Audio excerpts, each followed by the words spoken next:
The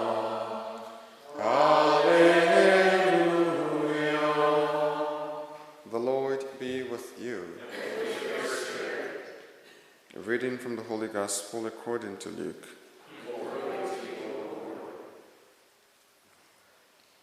When Jesus had finished all his words to the people, he entered Capernaum.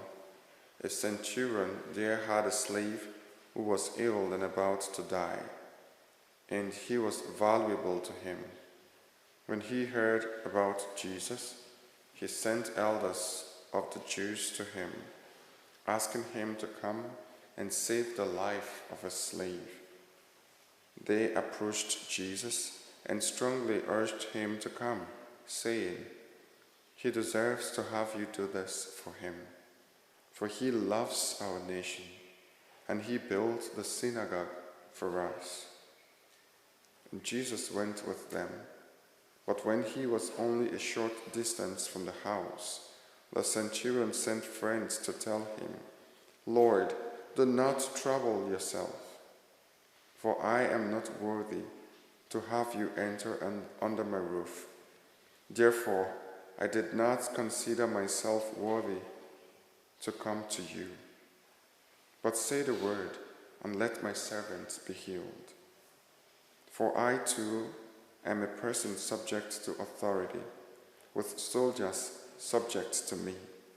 And I say to one, 'Go,' and he goes, and to another, 'Come here,' and he comes, and to my slave, 'Do this,' and he does it." When Jesus heard this, he was amazed at him, and turning, said to the crowd following him, "I tell you, not even in Israel have I found such faith." When the messengers returned to the house, they found the slave in good health. The Gospel of the Lord. Praise to you, Lord Jesus Christ.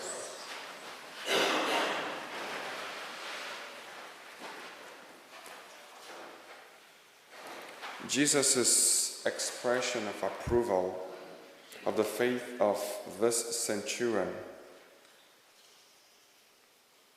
is like saying to those listening, "This is the deal.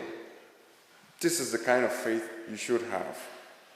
And it's like saying to us listening this morning, imitate this man's faith.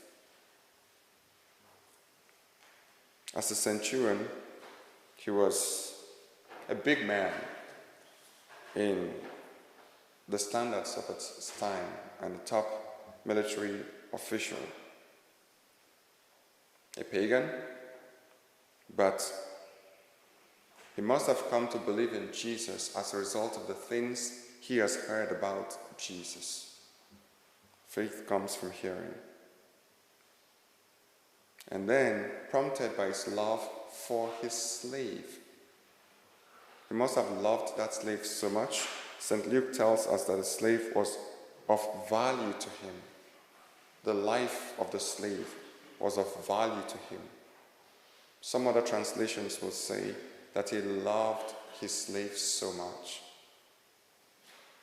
And that led him to the expression of faith in Jesus, and the humility that he expressed also was so exemplary for us Christians who receive Jesus into our hearts, into our lives, into our indwelling. Our bodies are the temples of the Holy Spirit, and we receive Jesus constantly. Do we receive him with such humility? "Oh Lord, I'm not worthy that you should come under my roof." He said he felt unworthy. That was why he didn't go to meet Jesus himself. So it's not like expressing some kind of authority.